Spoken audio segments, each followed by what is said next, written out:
Após líderes pedirem mais tempo, a apresentação da PEC da transição foi adiada mais uma vez. O texto deve ser encaminhado aos parlamentares só na próxima quarta-feira, pós-feriado. O principal motivo para mais um adiamento é a falta de acordo para tirar o Bolsa Família do teto de gastos de forma permanente, como defendeu o relator do orçamento, senador Marcelo Castro. Alguns parlamentares não veem a ideia com bons olhos e defendem que seja delimitado um prazo para isso, que pode variar de 1 a 4 anos. Segundo Wellington Dias, que está à frente das negociações sobre o texto, o recuo ocorreu porque parlamentares apresentaram sugestões e houve a necessidade de conversar novamente com o presidente eleito Lula. Nessa sexta-feira, em reunião com o Conselho Político da Transição, formado por 14 partidos da base, a presidente do PT, Gleisi Hoffmann, disse que já há um consenso entre essas legendas em retirar o programa social do teto. O consenso que eu entendi, os colegas aqui podem falar, é excepcionalizar a totalidade do Bolsa Família. As demais questões vão ser discutidas no âmbito do orçamento, a recomposição dentro do orçamento com o que for possível, mas a PEC se dirigiria com o objetivo de excepcionalizar a totalidade do Bolsa Família. Por isso que nós estamos dizendo é a PEC do Bolsa Família. Petistas estão fazendo costuras no texto para garantir a inclusão das promessas feitas na campanha. A ideia é retirar o Bolsa Família do teto de gastos e, com os valores já separados para o benefício no orçamento, cerca de 100 bilhões, cumprir com outras promessas, como merenda escolar, farmácia popular, obras e investimentos. O senador da Rede, Randolfo Rodrigues, diz que, em princípio, não haverá, por exemplo, espaço para reajuste aos servidores públicos. Na proposta enviada ao Congresso, Bolsonaro separou cerca de 14 bilhões de reais para o reajuste, o que não acompanharia a inflação e renderia um aumento de menos de 4%. Randolph diz, no entanto, que as conversas continuam e pode haver mudanças. Tudo nós tem que ajustar, nós temos que conversar com os diferentes líderes. A construção de uma proposta de emenda constitucional não é uma decisão unilateral, é um processo negociado, construído. O presidente, quando veio para cá na quarta-feira, apontou claramente, tem um tempo que se acabou. Esse tempo aí dos conflitos desnecessários, do judiciário ter que ser a última raça da democracia.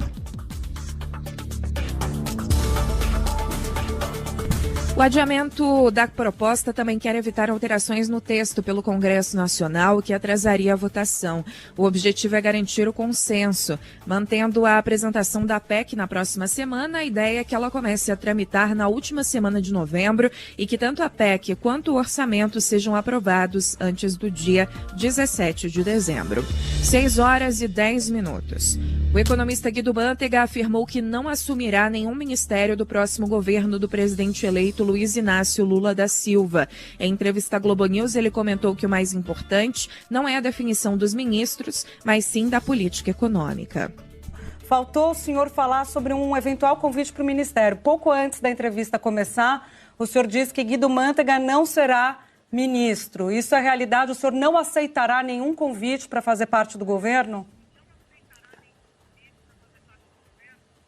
Veja bem, essa questão do grupo de transição está sendo superestimado, né? Inclusive eu tenho recebido congratulações porque eu vou desempenhar um cargo, nada disso. O grupo de transição é para ajudar o governo, o novo governo, a conhecer a estrutura, modificar a estrutura do governo anterior e poder governar. Não tem nada a ver uma coisa com outra. As pessoas que estão lá não são um grupo ministerial. É claro que poderão ser escolhidas pessoas que estão lá, mas eu, por exemplo, não serei ministro. Já estou indicando, já fui ministro do Planejamento, já fui ministro da Fazenda e não pretendo ser mais ministro. Quer dizer, eu saio dessa vanguarda e fico na retaguarda ajudando com conselhos e tudo mais. Mas eu não vou ser ministro. E acredito que vários que estão nos grupos de transição não serão ministros, não tem nem cargo para tanta gente assim, pelo menos no primeiro escalão. Então tá aí, declaração do ex-ministro Guido Mantega, eu não serei ministro, tem outros cargos que não de ministro, mas a gente vai conversando. Segundo Mantega, o nome escolhido para comandar a economia deverá se enquadrar nas definições do novo governo. O ex-ministro foi anunciado como integrante do grupo de trabalho da equipe de transição na área de planejamento, orçamento e gestão. 6h11. A taxa de pobreza entre pessoas pretas e pardas é quase o dobro de pessoas brancas no país. Essa é uma das conclusões do estudo Desigualdades Sociais por Cor ou Raça no Brasil, divulgado pelo IBGE. O levantamento mostra que 34,5% da população preta e 38,4% dos pardos vivem com cerca de R$ 486 mensais. Os índices estão acima da taxa de pobreza da população branca, que não chega a 20%, e da média nacional de pouco mais de 29%. Na linha da extrema pobreza definida pelo Banco Mundial, 9% dos pretos e 11,4% dos pardos têm renda mensal de R$ 168. O estudo também indica que pretos e pardos são mais da metade da população desempregada. Já a renda média de trabalhadores brancos passa de R$ 3.000, enquanto a dos pretos e pardos não passa de R$ 1.900. Apesar de esse grupo ser maioria no mercado de trabalho, só ocupa 29% de cargos de gerência. O analista do IBGE, João Halak, afirma que as raízes do Brasil justificam as disparidades socioeconômicas que atingem principalmente as pessoas pretas, pardas e indígenas. O que norteia um estudo dessa natureza é considerar que a questão racial ocupa um lugar central na determinação das desigualdades no país, uma vez que o Brasil teve seus ciclos econômicos estruturados por mais de 300 anos, tendo o trabalho escravo como um de seus pilares. E essa característica deixou, como consequência, maiores níveis de vulnerabilidade socioeconômica e espacial para as populações de cor ou raça preta, parda e indígena. Outra conclusão do IBGE é que mulheres pretas e pardas foram mais afetadas pela violência.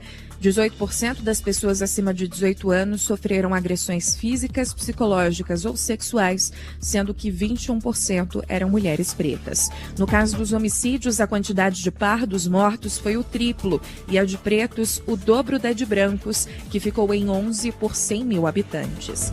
Você está ouvindo os destaques do Jornal da CBN. Em um discurso na COP27, Joe Biden detalhou ações do governo americano no combate às mudanças climáticas. Diz que vai destinar 150 milhões de dólares para ajudar países africanos a se adaptarem, por exemplo, instalando sistemas de alerta de eventos climáticos extremos. O presidente norte-americano anunciou um pacote de 500 milhões de dólares em parceria com a União Europeia para ajudar o Egito, país anfitrião da COP, a investir em energia renovável e medidas domésticas, como o plano no valor de 20 bilhões de dólares para reduzir emissões de metano. Zero emissions vehicles. Estamos investindo em veículos com zero emissões, combustíveis sustentáveis para aviação, edifícios com energia eficiente, produção industrial com energia mais limpa e agricultura inteligente. Nossos investimentos em tecnologia de baterias elétricas a hidrogênio vão levar a um ciclo de inovação, reduzir custos e aumentar a performance tecnológica com energia limpa. As medidas que tomamos colocam os Estados Unidos dentro do prazo para cumprir o Acordo de Paris e reduzir as emissões entre 50% e 52% até 2030, com relação aos níveis de 2005. Estamos correndo para evitar o inferno climático. Biden pediu desculpas pelos Estados Unidos, segundo o maior poluidor do mundo depois da China, terem saído do Acordo Climático de Paris quando Donald Trump era presidente. Ao assumir o cargo em 2020, Biden recolocou o país no tratado internacional e disse que a invasão russa à Ucrânia é um motivo para o mundo acabar com a dependência em combustíveis fósseis. 6h15. Em menos de 48 horas após ser preso, foi solto nesta sexta-feira o ex-presidente do Atlético Goianiense, Maurício Sampaio, condenado por ser o mandante da morte do radialista Valério Luiz em Goiânia. O habeas corpus foi concedido pelo desembargador Ivo Fávaro na tarde desta sexta-feira. Pedimos desculpas, a gente teve um problema técnico, entrou um áudio incorreto, a gente continua acompanhando aqui o Jornal da CBN.